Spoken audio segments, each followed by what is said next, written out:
Hi అండి, అందరూ బాగున్నారా? ఫుల్ మకానా కర్రీ కావాల్సింది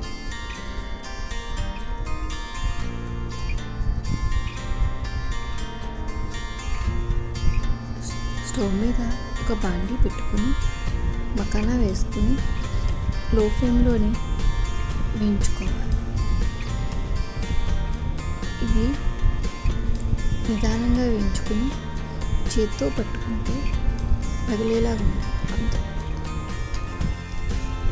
అదే బాండీలో కొద్దిగా ఆయిల్ వేసి ఇలాచి, దాల్చిన చెక్క, బిర్యానీలు వేసి వేయించుకోవాలి.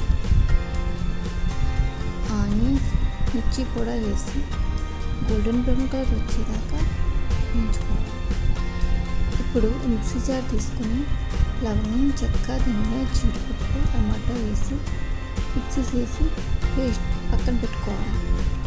వేగిన ఆనియన్స్లో టమాటా పేస్ట్ వేసి బాగా కలుపుకోవాలి. ఆయిల్ పైకి వచ్చేదాకా మీడియం ఫ్లేమ్ మీద వేసుకుని పెట్టుకోవాలి. జింజర్ గార్లిక్ పేస్ట్ కూడా వేసి పసుపు, కారం, సాల్ట్ వేసి కలపాలి.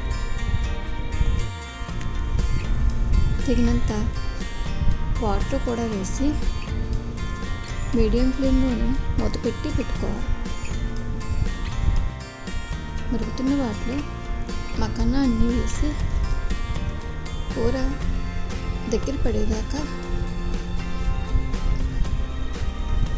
ఉంచుకోవాలి. అంతేనండి, మకానా కర్రీ రెడీ.